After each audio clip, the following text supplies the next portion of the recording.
Child's education is very important. It helps children to grow and develop. Education isn't just about learning a collection of facts and knowledge that can't be applied to the real world. Good educational system focus on molding a member of society. When a child reaches adulthood, they must have characteristics and knowledge they need to thrive in the real world. First of all, let me state the definition from the proposition team, which is the middle class family which has a stable resources of income but not enough to buy luxurious things. Fair enough, we also agree with that. And secondly, the proposition teams said that the context of the world are changing and the opportunities of work are evolving, which we agree as well, but not to the extent of the follow of it to the creativity.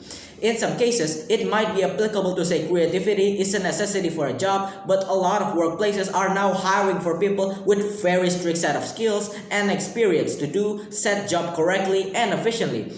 And even in some cases, being too creative can harm the product of the job you're working at. For example, if you get set orders from supervisor or your manager at work, you sit down and try out those cases for once and try to be creative and being out of the box.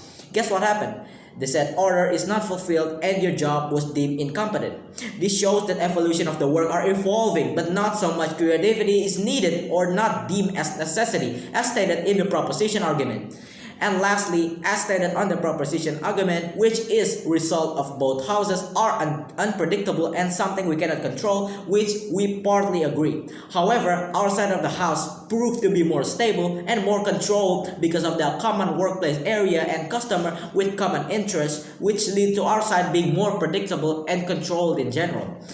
Many of the people, especially young adults who are changing from teenagehood to adulthood, fall into this kind of misconception and believe that he or her should think outside the box and pursue their unstable and most likely to be consistent job to be happy. So what did they do? They pursue their dream of non-formal career, to be video editor, for example, and rely everything on it. After many hours, days, years passing by, he or her finally got what they want and lived happily ever after. That's what they think will happen. In reality, there's a lot of people doing that even before they do it themselves, and not a lot of them succeeded.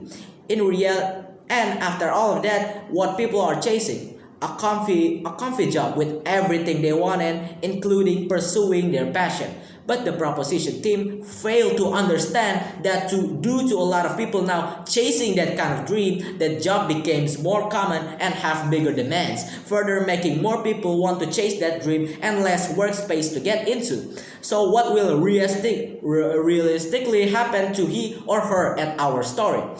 They will likely become unemployed and not having a skill from formal education means it's a long way up the hill for him or her to land a normal job with a stable income and more likely a consistent workload. They will end up as permanent job chaser who will likely not get their first job by their mid-30s or 40s. Formal education serve as a decision that are more stable and predictable because a lot of workplaces will still need a lot of workforces with a strict set of skills and experience, and that's what the opposition team here is trying to argue. And now for the rebuttal. As said on the proposition team first argument, which is that this is the right way of parenting to let children do what they love and want. And that's partially correct, but we do not agree with it as a whole statement. It's because parents need to ensure their child's future, right? That means giving education of the world they live in and from their past experience too. And that means letting your child wander around carelessly, pursuing their dreams and passion without considering the very big risk that they took.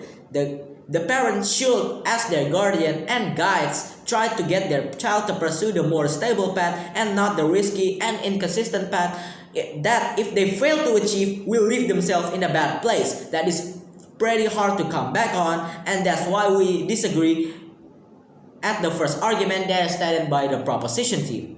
And their second argument, which is the world has evolved and now has a very wide variety of jobs available to take, and social media has been a very big part about it, which is very much true. And that's why we as the opposition team thinks that it's more riskier to take this career path. By more demands on the job comes higher workforce who seek to fit in the same job.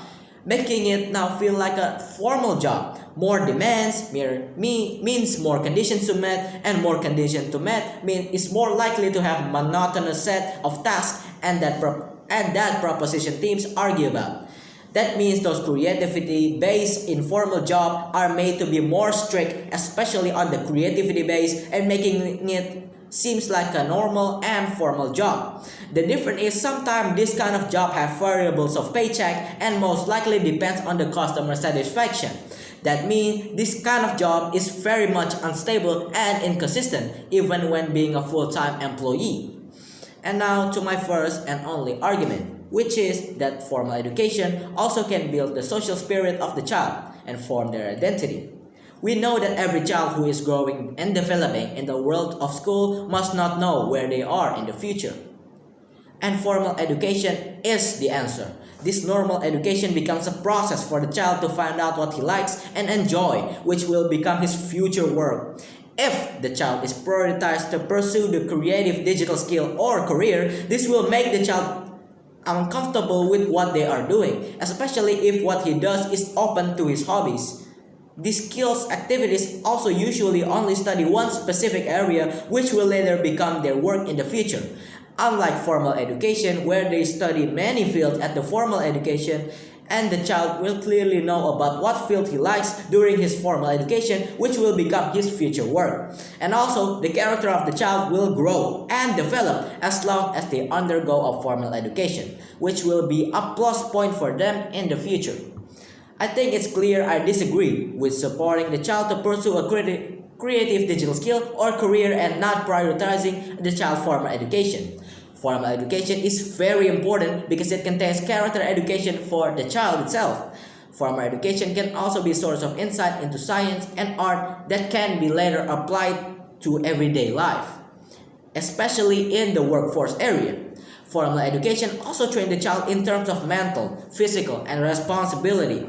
If the child is not prioritized to attend formal education, the character of the child will not be formed like other children who attend formal education in general. So in my opinion, and as my conclusion, every middle-class parent should still prioritize formal education, even though they are undergoing informal education for the sake of the future as well. But this is about how the child character will grow in the future as stated by the proposition. We think if someone has a good character, then this will support them in getting in a good job too. It's useless to have high education, but the mindset and character are not as mature as the children who attend other formal education.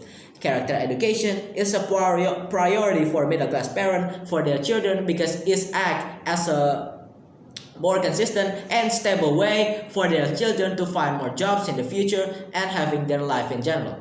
Thanks so much for